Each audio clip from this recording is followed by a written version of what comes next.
घेऊ नका, मी एरी म्हणायला लागलो. हो, कोणीच अंगावर घ्यायचं नाही. मा रेडीमेड कपड्याचं दुकान आहे, मी काय कोणासाठी आंगडे शिवायला सुंबळे आहे का? तुम्ही तुमच्या अंगाला घालून घ्याले तर तुम्ही तुमचं ठरवा, मी नाही कोणाला कपडे शिवे. 250 गावाची जहागिरी, किती मोठा असेल, कुत्र सुद्धा विरोधात नाही सुतळे बाबा, इतका मोठा माणूस. पण बेट्याच्या नशिबात एक दुःख होतं, त्याला बुटाडच जमत नव्हते. कोणती चप्पल घातली की पायाला जखमा होईत, कोणताही बूट घातला काय वानवाताना पुरे वानिया की पायाला जखमा होईत. 250 गावाची जहागिरी.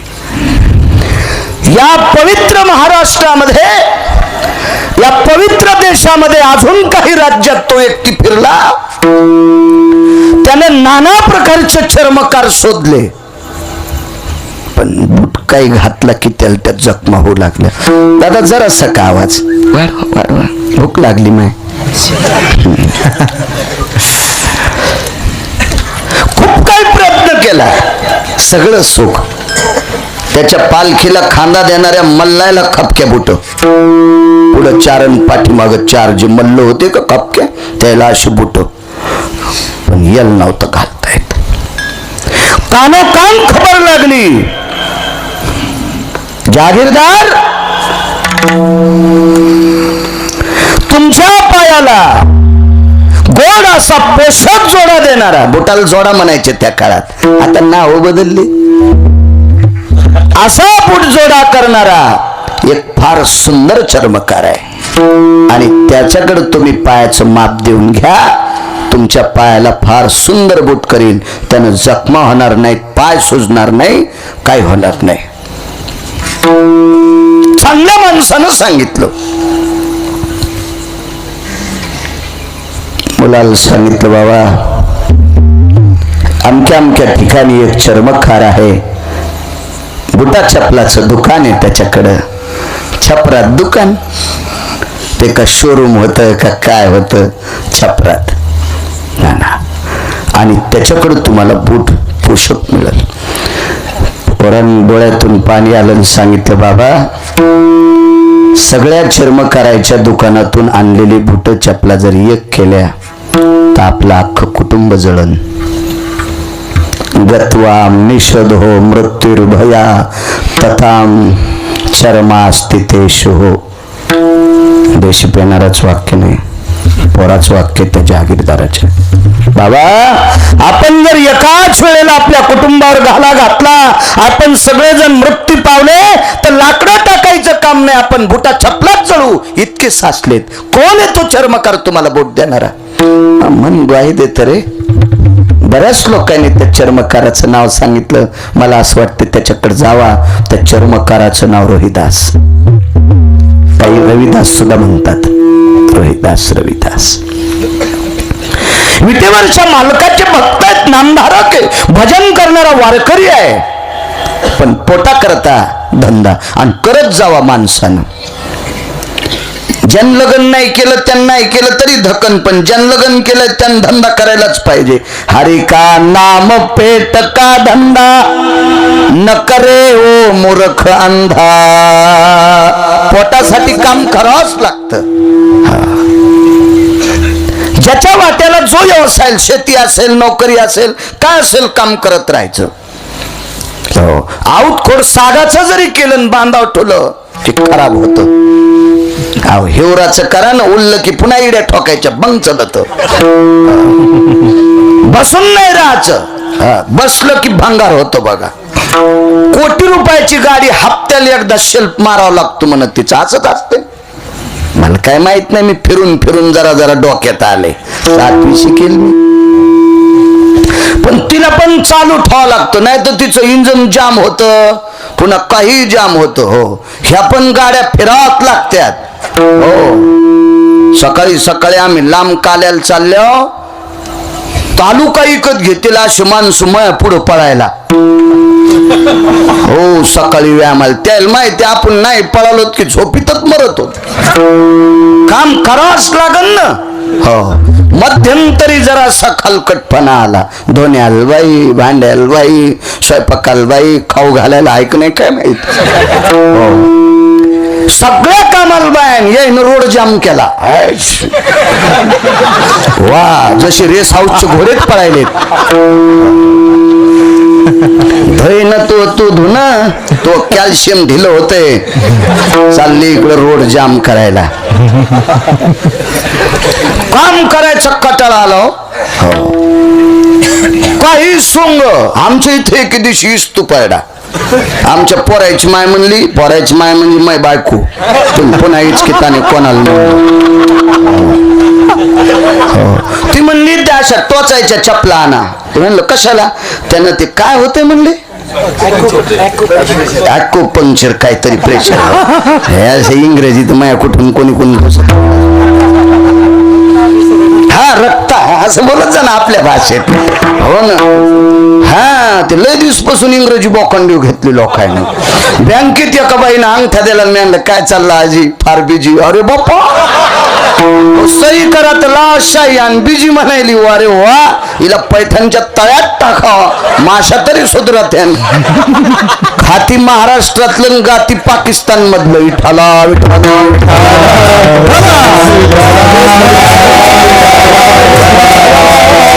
टोचायची चप्पल आणत. म्हणलं त्यानं काय होतंय? ते रक्त जरा चांगलं पळत. 2-4 दिवस ऐकलं मी, पण फुरसानाच्या लय नसते, नादी लागतायत. हो, अवघड असतंय. 5ची मोटर चालू होती, त्या दांडात फुरसन पडलं, उसकोरडा फट एरंडत भिजले. हो, लय विरोधात जाता येत नसतं संसारात. हे शबात 7-8 दिवसाला मी आणलं, चला आपण जाऊ शेतात. डब्बा गिब्बा 2-4 पदार्थ केले. शेतात महाराज आलेत म्हणून. नाही तेरी तर बाहेरच खातो, पाकिट घरी खाला बाहेर. पण आज चला म्हणलं शेतात गेल्यावर ते मला चपलाचं औषध द्यायचं होतं. रानात गेल्यावर गड्यान 2 तास आधीच उपटून ठुलते पळाट्याचे. मी आपलं धोतर खोसला आच्या गोच्या, शर्ट अडकिलं लिंबाला आणि पळाट्या उचलू लागलो. म्हणलं तू 1 तास धर. त्याच्यानंतर गळ्यात शपथ पुन्हा म्हणलीच नाही टोचायची चप्पल आणा. म्हणलं ही काळी माती टोकल्यावर कुठंच रक्ताच्या गाठी होत नाहीत. पुन्हा म्हणलीच नाही, नगच म्हणली चप्पल नगच कोणतीच नका. औषध चांगलं असलं की गुण येतो. हो, औषध देणार बी चांगला लागतो. एकदा मग दुखू लागलं, ताप आली, मला इंजेक्शन दिलं, दुखलत नाही. डॉक्टर साहेबाला म्हणलं इंजेक्शन, ते म्हणले 2 दिले ना, इकून एक. म्हणलं दुखत कस काय नाही? ते म्हणलं आपला हातच तसा कोमल आहे. मग हॉस्पिटलच्या बाहेर आल्यावर कळलं दुखलं काऊन नाही. कष्ट्यावरून हात फिरला, कष्टावाला झाला, त्यानं कष्ट्यातच हाणलं होतं ना. आणि कुठून दुखन कष्ट्यात हाणल्यावर? रे वा डॉक्टर, तुला तूर कापायला न्यायला पाहिजे. विठाला विठाला विठाला.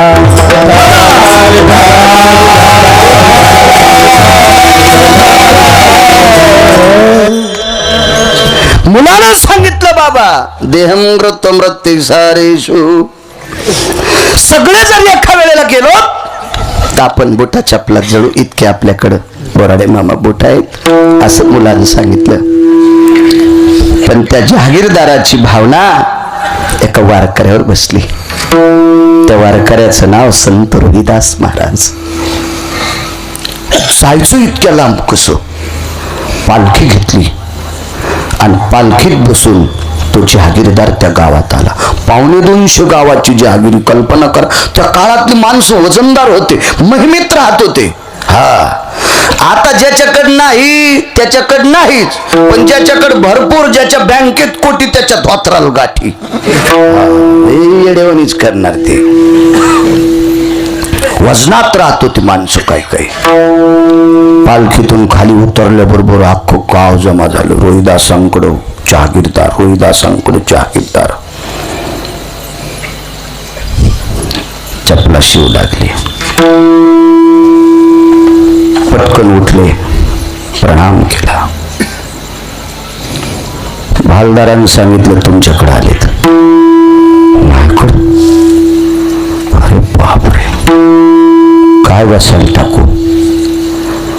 रविदास महाराजांच्या घरी लाकडाचा ठोकळा, त्या ठोकळ्यावर एक चमडा रंगीलेला आणि त्याच्यावर शाडूच्या मातीची विठ्ठलाची मूर्ती, जगाचा बाप चमड्यावर ठेवलेला. याला काय बसायला टाकी? नव्हतंच ना काही घरी, काय बसायला टाकू? त्याच्या डोळ्यातून पाणी टपटपलं. सांगितलं, महाराज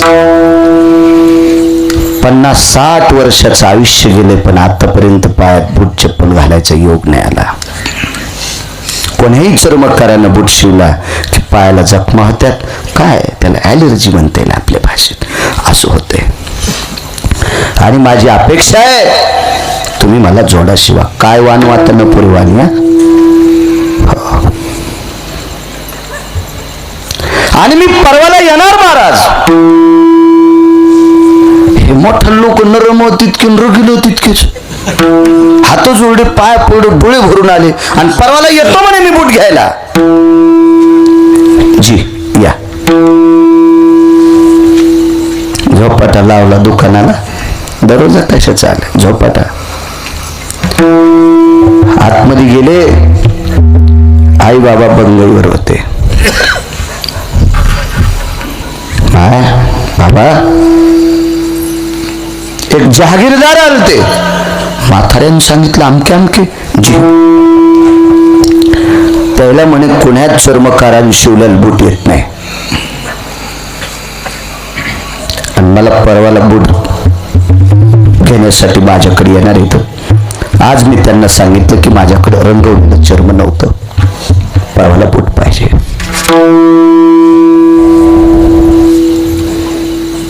दोघांनी डोक्यावर हात ठेवला. पंढरपुरातला मालक तुमचं काम करून टाकेल म्हणजे काय काळजी करू नका.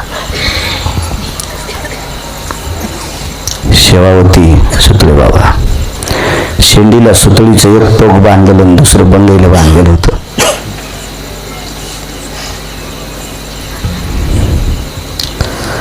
मान हलवायची नसली तरी हालीत होते बंगई हलण्यासाठी. देवा, या शेवेत जर कुचराई केली नसेल, तुला माझ्या निखळ परमार्थाची शपथ आहे. माझ्याकडे आलेलं एकही गिऱ्हाईक आतापर्यंत असंतुष्ट होऊन गेलं नाही. या व्यक्तीला संतुष्ट करून टाक माय बाबा. तिसऱ्या दिवशी येणार माणूस. नाना प्रयत्न केले चर्म रंगवायचे, पण पसंत येत नव्हतं रोहिदास महाराजाला. दिवस माळवला. दुकानाला झोपाटा लावला.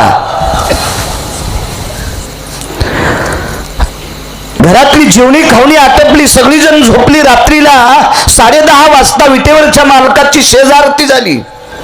आता स्वामी सुखे निद्रा करा गोपाळा, आपुलाले मनोरथ जातो आपुल्या स्थळा.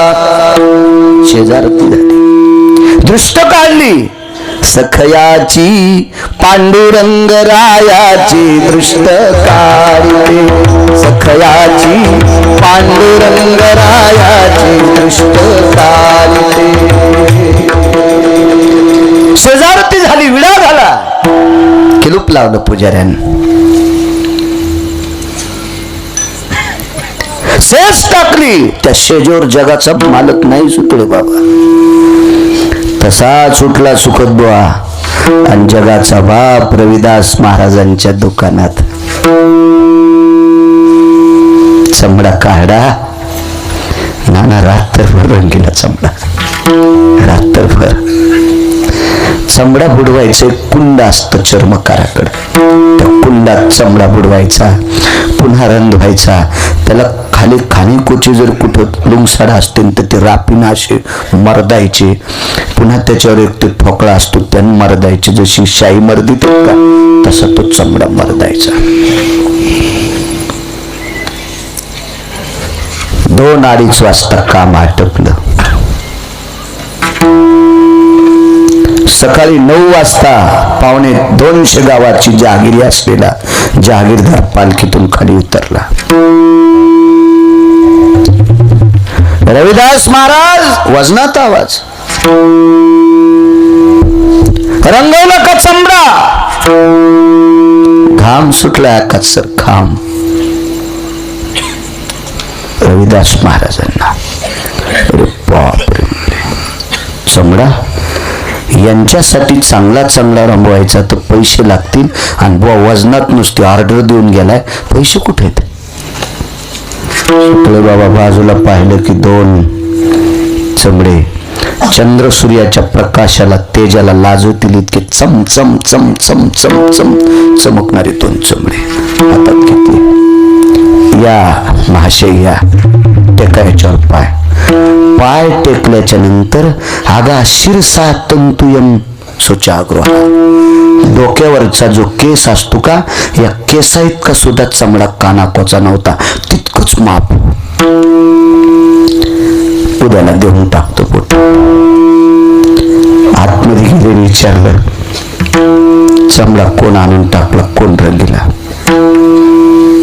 माईन सांगितलं बापू रात्री झोप येत नव्हती रे, आणि पाण्यात चमडा बुडिल्याला चटचट आवाज येत होता. मला असं वाटलं की तू रात्रभर धंदा करायला काय. रविदासांचे डोळे पाण्यानं डबडबले आणि कुटुंबातल्या लोकांना सांगितलं तुमच्या बंगईच्या पायथ्याला मी झोपलेलो होतो. रात्री दुकानात धंदा कोण करीत होतं? नंतर अंतःकरण डबडबलं, लक्षात आलं तो जगा रविदासा संगे चर्म रंगू लागे. विटेवरच्या मालकाने काम केलं. आला दुसऱ्या दिवशी जहागीरदार, द्याला बूट त्याला. कायम स्वरूपी पायातली वेदना संपली. काय कर्म असेल? एका सुंदर अशा काव्यामध्ये त्या जहागीरदाराचं वर्णन आलंय. काय पाप केलं तर मागच्या जन्मात, म्हणून पारणीर भयम पदाश्रित. पारणी म्हणजे हात, पद म्हणजे पाय. त्याच्यात व्याधी होत होती, तो विषय नाही सांगायचा. पण ती व्याधी मुक्त करण्याचं काम एका निष्ठावंत वारकरी, अष्टादश संतांपैकी महान भगवत भक्त रविदास यांनी जोडा शिवल्याबरोबर त्याच्या पायातली व्याधी जाती आणि वारकरी संप्रदायाचं टोक उद्भवते, उंच जाते, उंच उंच. ही संतांची व्याप्ती आहे. कायवानो सखोल व्याप्तीचं टोक. काय वर्णन करावं? एका गावात सप्ताह चालू होता. असं सप्ताह मोठा. आता सप्ते लय मोठाले व्हालेत. सगळ्यात मेळ वाढा ना. देशात गॅट करार आला तेव्हापासून पैसे लय आले लोकांकडे. त्याच्या अगोदर माणसं बेजार होते बघा, असं लोक सांगतात. हो, आता काय किती मोठाले सप्ते, काय ताण नाही. हे पंक्ती द्यायला लोक काय ताण येतात. एक जणाकडे 14 देशीचे दुकान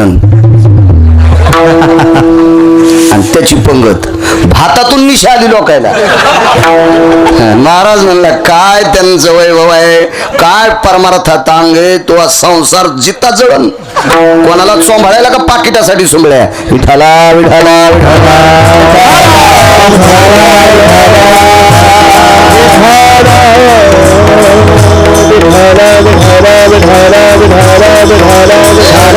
महाराज चोंभाळ्यान माणूस मोठा होतच नाही. माणसाला जर मोठं व्हायचं असेल तर पंढरपुरातल्या मालकाची कृपा लागती. तो माणूस मोठं होते. नाही तर पन्हाळा वाटा आलं, मोरी वाट निघून गेलं. राहत नाही. एक जणाला सासरवाडीहून 1.5 कोटी आले आणि सासूच्या तेरवील गहूच नाहीत. ती बी चटियाच्या हावली केलं. त्याचा दिवस असाच गंगाव घातला. बामनाल दक्षण नाही. हे टिकत नसतं, त्याला प्रारब्ध लागत असत. कोणाला बी नाही चोंबाळायचं.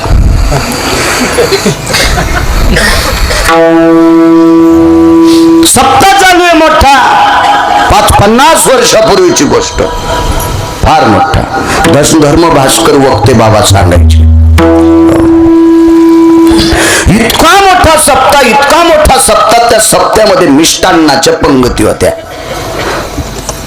मी नेमकं पोथी वाचायचो का, तेव्हा मी 25 गावात कीर्तनाला जायचो. शिऱ्या भाताशिवाय मला खायलाच भेटलं नाही. काय बऱ्याच शपथ कुठंच मुक्ती नव्हती. आता तुमच्या सप्त्यात होती तर तेव्हा आम्ही आलो नाहीत. देवलं सप्ताह मोठा झालता. हो, मोठा सप्ताह होता. आता आमचं तोंड पुरलं नाही इकडं. काय पायी पायी खेळ होता होईना.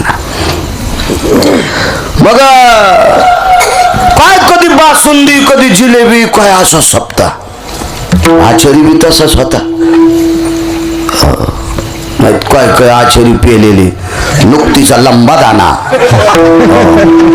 नुकती काढली का घोडी शेवरे. हो काहीच कळ ना ते असा आचारी तो. अरे वा आचारी. तुमच्या पुण्याला घोडी शेव नसते, आमच्याकडे असते. अशी साखरेत घोळलेली आहे का नाही, लेवड्या फुटाने. आमच्याकडे जत्रा नाही अशाच जत्रा. ही कुंदीवंती कोणता माशी मिळ नाही. जाताना देवा पुढे डोकं टाकायचं, तिकडं ती ढोलकी ऐकायची, जाताना वापस येताना दुसऱ्याचं कंसाचं बाटूक उपटायचं. जत्रायची उतू आलेली माणसं आता लय कमी झाल्या. इजलेन म्हणून कमी झालं. विठाला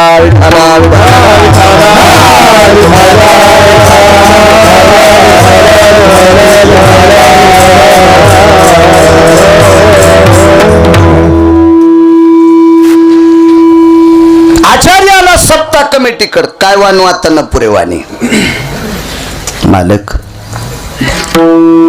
उद्या साबुदाणा भिजवायचा का जिलेबी करायची. साबुदाणा भिजू का जिलेबीचं पीठ भिजू. जाधव दादा आचार्याला सप्ताह कमिटीतल्या मालकानं सांगितलं, तुझ्या गळ्यात माळ आहे ना. ते माळकरी आचार्य होता. हो माळ आहे तुझ्या गळ्यात. होय म्हणे माळ आहे. मग तुला कळत नाही का उद्या काही एकादशी असेल तर साबुदाणा भिजव. ते म्हणलं तसं नाही हो, पंचांगात 2 एकादशी सांगितल्या. आता स्मार्थ आणि भागवत असेल तर उद्याची धरत असते वैष्णव, पण तसा उल्लेख नाही ना. नुसती आजची एकादश उद्याची एकादश धरायची कोणती. मी जर साबुदाणा भिजवा तर तुम्ही म्हणताल दशमी, आणि मी जर जिलेबीला पिठला तर तुम्ही म्हणताल एकादशी. दोन्ही कोण चलत.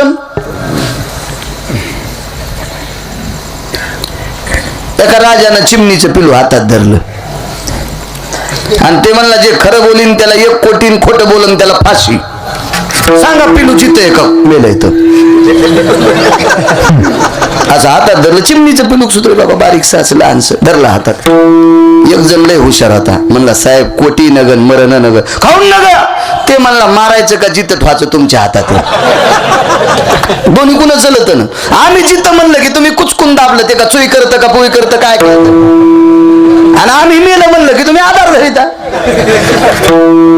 आचारी म्हणला तशी गत झाली नाही. साबुदाणा भिजू तर एकादश ना दशमी निघा, आणि जिलेबीला पीठ भिजू तर एकादश निघा. मग तुम्ही सांगान वारकरी माणसं आहेत. कीर्तनकार दुपारी गाथ्याच्या भजनाला हजर.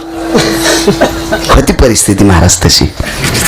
जुन्या लोकांनी परमार्थ महिमेत टिकवला, परिस्थितीत टिकवला, पायी पायी कीर्तन केले.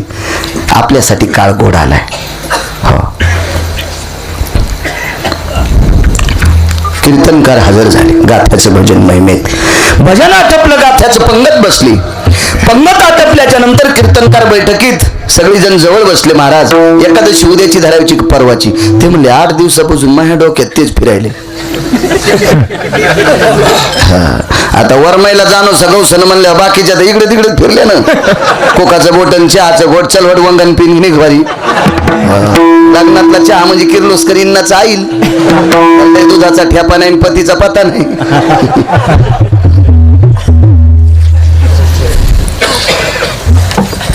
आपल्याला काही सांगता येणार नाही. हुशार व्यक्ती होती. सोलापूर जवळ होतं. तिथे एक पंचांग करते. तिथे गेले सुतळे बाबा. त्यांनी सांगितलं एनम कालंच भेदम भयाम तत्राम शुद्धिरम करणम भवम पळेश्वा अर्धमात्रेणम चांद्रायनो सकल स्थितेशी संघर्षण स्थितोशी दक्षिणायनो उत्तरायणो यत् भेदाम भयजायते. मी काटेकोरपणानं अभ्यास करून उद्याची एकादशी माझ्या पंचांगात टाकली. हे पत्र दुसऱ्या पंचांगकर्त्याकडे. घोड्यावर प्रवास. त्यांनी सांगितलं, त्यांनी अभ्यास करून एकादशी उद्याची टाकली. मी काय गोट्या खेळून टाकली का. आता माणसं म्हणले पंचांग करते आपोआपल्या जाग्यावर, तर त्याला काही एकादशी धरायचं म्हणणं नाही. पुस्तक लिहिणार, पुस्तक वाची तू हे डोक्यातलं काढून टाका. धरणाऱ्याला पंचायत. बर म्हणले ठीक आहे. पण एक वारकरी हुशार होता. त्या वारकऱ्यानं सांगितलं, उद्याची दशमी किंवा एकादशी असा संभ्रम येईल तुमचा. मग आता कीर्तन आटपलं की लगेच पंढरपूरला जा. पंढरपूरला सद्गुरू चातुर्मासी महाराजांचा मठ होता एक तनपुरे बाबा. चातुर्मासी महाराज म्हणून प्रसिद्ध होते. काय वानो आता नपुरे वाणी. मग त्या चातुर्मासी महाराजांच्या मठावर 10-5 कार्यकर्ते गेले. त्या काळातले श्रीमंत बलाढ्यशाली 50-50 हजार लोकांना मिष्टान्नाच्या पंगती. काय असेल परिस्थिती नाजूक, काय काय श्रीमंती असेल ती. आणि ते सगळे मठावर गेल्याच्या नंतर ते मठाची साफसफाई करणारा एक माणूस होता. या या या म्हणजे या बसायला टाकलं. महाराज कुठे आहेत? 2 दिवसापूर्वी गावाला गेलेत. तेव्हा काही फोन नाही काय नाही. आता फोन लय. हो, कापूस खुरपायला बाया नेल्या. मला वाटलं यायला कळायचं नाही जरसं का आता टाइम कॉ झाला. अहो 4:15 वाजले की बाईने फेकून दिलं खुरप. तुम्हाला कसं काय झालं 4:15 वाजले? हे पाहा आमच्याकडं तुझ्या खपक्या मोबाईल होता, अर्धा आथरायचा आणि अर्धा पांघरायचा. मी म्हणलं मेला रे गिरगावकर, महाराष्ट्र फिरायला आणि याला जो कोण मिळ. जाऊ द्या म्हणलं आपलं जुनं ते सोनं कशाला नादी लागायचं काय. असू द्या, आता भेटलं तरी कशाला. 90 वर्ष लुगडं घातलं आणि 92 वर्ष गाऊन घातला. आता कशाला करायचं? घ्याला काय मी सोन्याचा घेईन पण नको आता.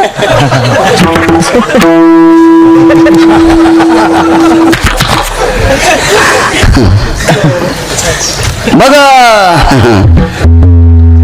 महाराज गावी गेलेत. बोलवा कुठं 2-4 गावाला तट्ट पाठिले, घोडे पाठिले, पण महाराज काही सापडे नाही.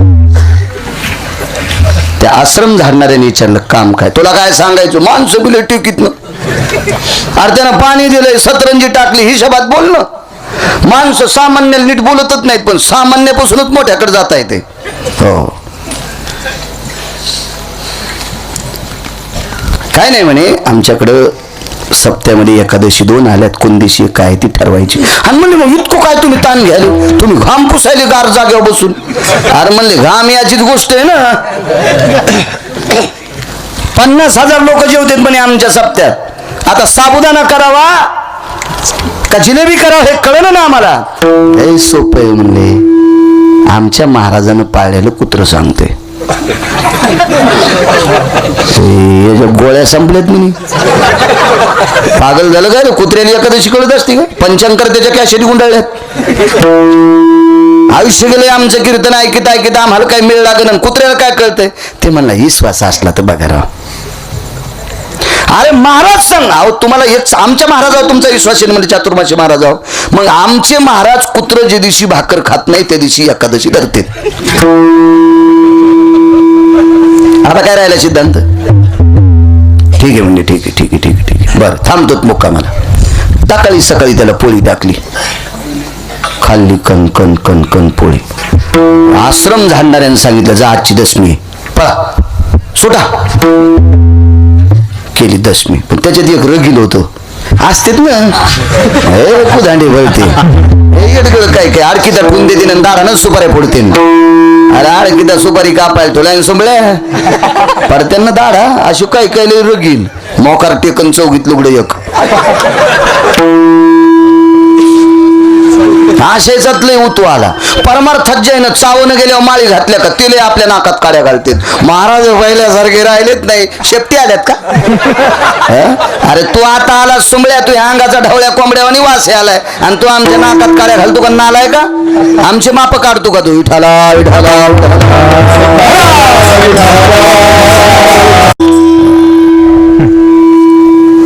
संध्याकाळचं दशमीचं कीर्तन आटपलं सुटोय बाबा. 2 माणसं वापस. वावरान तूप लावलेली पोळी टिकली टाकली कुत्र्याला. कुत्र लांब गेलं. हो, पुन्हा ती पोळी उचलली की तिथं जाऊन पुन्हा कुत्र लांब. 3ऱ्यांदा कुत्र्या पुढे पोळी ठेवल्यावर त्याच्या डोळ्यातून पाणी आलं. कुत्र ज्ञानी कुत्र्याला म्हणत होतं मला बेजार करू नका. लक्षात आलं? मला बेजार करू नका म्हणे. मला एकादशी फक्त त्याला बोलता येत नव्हतं. शहाणा माणूस एक जण दुधाची खीर ठुली. चट चट चट खीर.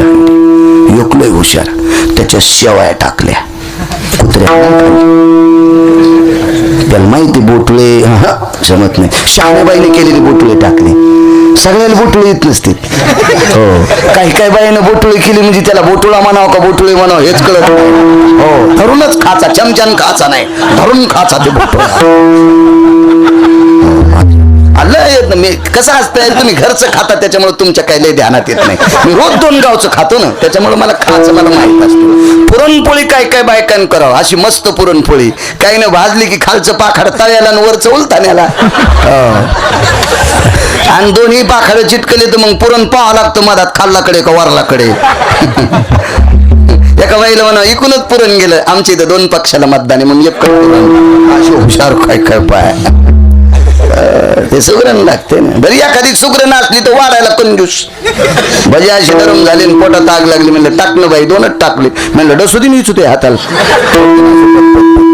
सुगरण बी पाहिजे आणि उधार बी पाहिजे. असं योग असा आला, एकादशीच्या दिवशी कुत्र्याने भाकरी खाल्ली नाही. ते कुत्र होतं चातुर्मासी महाराजांचं. याच्या पुढचा अजून सिद्धांत आहे का? कालांतरानं चातुर्मासी महाराजांचं शरीर जीर्ण झालं, आश्रमावर पडलेलं येतं. रात्रीचा 1-1:30 वाजलेला आहे. त्या रात्रीच्या प्रसंगात चातुर्मासी महाराजांना ताण लागली, बोलता येत नव्हतं. घर घर घर कसा करत होता. शिष्य बाजूला झोपलेला आहे, त्याला झोप लागली, आवाज देता येत नाही. विटेवरच्या मालकाचं स्मरण केलं, जगदानंद कंद जगतपते, आयुष्यभर तुझं भजन केलं देवा, पाणी मिळेल का? तर शेजारती झाल्याच्या नंतर देवाच्या समोर एक पाण्याचा तांब्या भरून ठेवतात, त्याच्यावर फुलपात्र ठेवतात आणि त्या फुलपात्रामध्ये 2-3 मंजूळ ठेवतात. मंजूळ आपल्याकडे तुळशी फार प्रिय आहे. एका बाईनं गावरान तुपातला नैवेद्य सोन्याच्या ताटात देवाला ठेवला. देव म्हणला उचल उचल, फुगीर सोसायटीचे अध्यक्ष, उचल उचल उचल उचल, हे नाही मला जमत. आणि एका बाईची तर वाटीभरच ज्वारी घुगऱ्या शिजल्या आणि झाकणी खाला, त्या झाकणीत चमच्याभर घुगऱ्या टेकल्या आणि त्याच्यावर एक तुळशीचं पान ठेवलं. देवान दोन्ही हातान खाल्ल्या. तुळस पवित्र आहे आपल्या शास्त्रामध्ये, तुळशीला किंमत आहे आपल्याकडे. हो, तुळस फार ठिकाणी लागते. काय आयुष्यभर केलं असं करू द्या, पण मेल्याव ये नम्रसना प्रियायाम देवतरुयाम शाखेषु. देवतरू म्हणजे तुळस आहे आणि तिचं पान तो नाव ठेवलं. अपादम मृत्यू भयो यान सुमूर्तिशितः सव्यापसव्यानां मृत्युखंडेस्ततेव च लुप्तपिंडा जया जायं रक्तचंदनस्ततेव च सव्याम अपसव्यानां नैवं कृतजनेषु. सव्यापसव्य म्हणजे जाणव इकून तिकून पूजा करताना घालायचं. तुळशीशिवाय नाहीच, इतकी तुळस प्रिय. आणि त्या तुळशीच्या मंजुळा ठेवतात. आपल्याकडे बऱ्याच ठिकाणी तुळशी नाही, तुळशीच्या बाजूलाच बोकड्या बांधलेला, कर कर कर, ती जात शेंडा झाली, ती पुन्हा शेंडा झाली. 2.25 कोटीचं घर, एका माणसाची वास्तू शांती. मी गेलो, बुटाडत व्हायला बरमाटी सागाची अलमारी 2-2.5 लाखाची. काळ खात सागवान असतं ते बरमाटी. आपण असंच शेंडाडी सागवान वापरितो. घरावर सागाचे दरवाजे, तोच पाय या त्याच्यापेक्षा काही कशाला महाराज चन्नाचा गंध आहे. अरे हे आमच्या वड्याला चन्न येत, ते चंदन ते बावनिया चंदन तापलिया तेला बावनी चंदन शन एक बुंद शीतल करी, त्याला चंदन म्हणायचं. कसं बरमाटी सागाची 2.25 लाखाची अलमारी बुटाडो ठेवाला. त्याला म्हणलं वृंदावन. इंजिनियरनं सांगितलंच नाही, पाकिस्तानी होता तो इंजिनियर, त्याने बुटाडो ठेवाला अलमारी सांगितली, वृंदावन सांगितलं नाही कुठं करावं. म्हणे आम्ही हिंदू आहेत. कोणी कोण हिंदू आहेस? विठाला विठाला